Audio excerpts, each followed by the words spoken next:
Hi, I'm Cynthia here with Becky Nunn from Nunn Design. Hi Becky, how are you? Hi Cynthia, I'm great.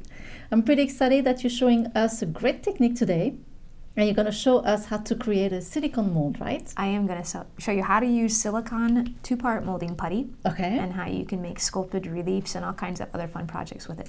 Great, so let's start. All right. So what you'll need for this video is you're going to need some silicone putty.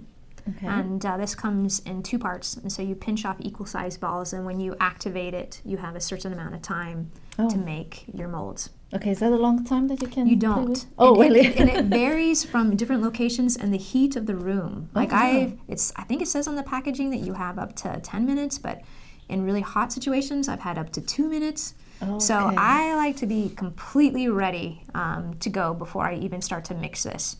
You'll also need to select the designs that you want to have placed in there. So you'll want to have either some brass stampings or here I have some charms from the Nunn Design collection.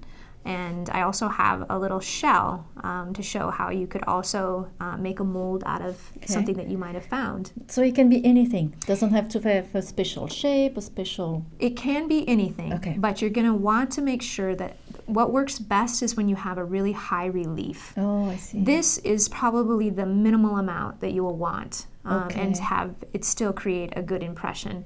And over time, you'll start to get a feel for like what works and what doesn't work. But to start off with, I would highly recommend something that's like these items. Okay. Other things you're going to want to take into consideration is what are you going to be making a mold for? So for example, if you have a large piece, then you would choose the larger size B because it has you know, a larger size space. Right.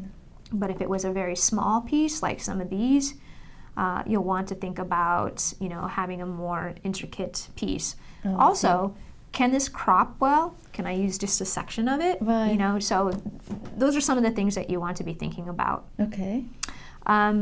On these here, you're seeing that there's a round circle around here, and I'll show you why that is, but that helps you register your B every time in the exact same spot.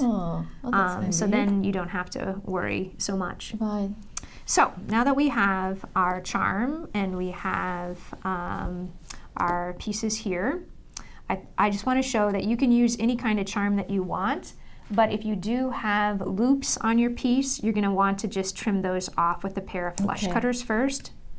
Notice how I put my finger, I saw you back up. I saw you back up. I put my finger over it so that little extra bit didn't shoot out. But you want to trim off that little bit on the top. And that, you know, allows you to use all kinds of things if you want to just alter them slightly in order to use them. Then you have a small bit of time to work with the clay. So I like to have some sort of surface that I can press this down to after I've activated it so that it doesn't stick to the paper. So I'll be bringing in a business card to place that on.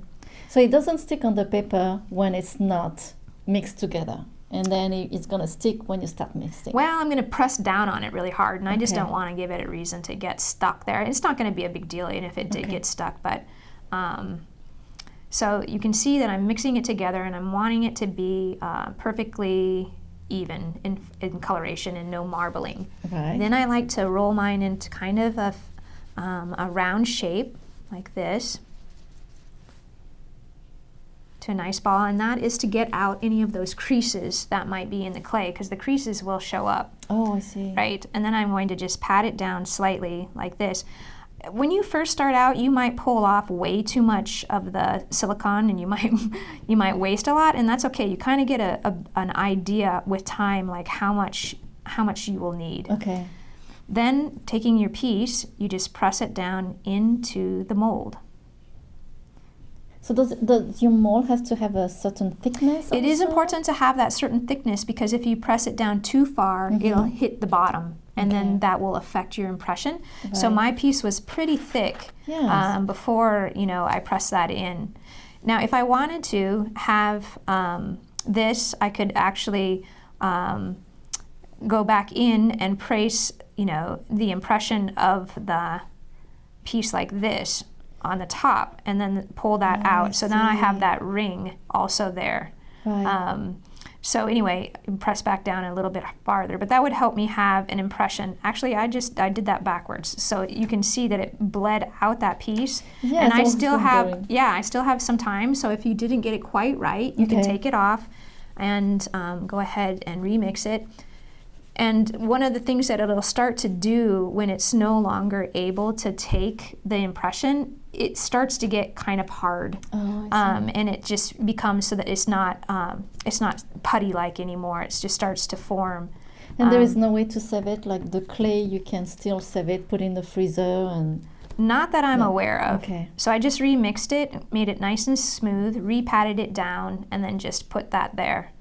Right. And now we just let that cure, and it only takes about 20 minutes for the mold to set up, and then you're ready to use it.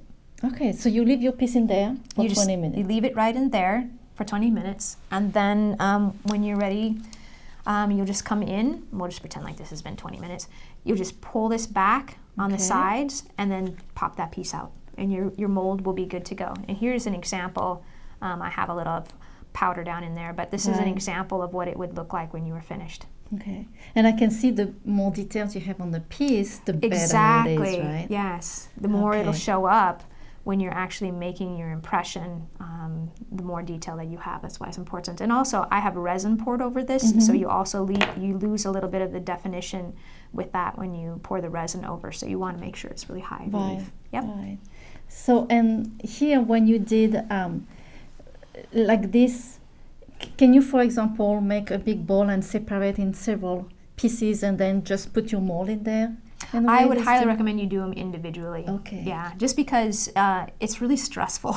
Really?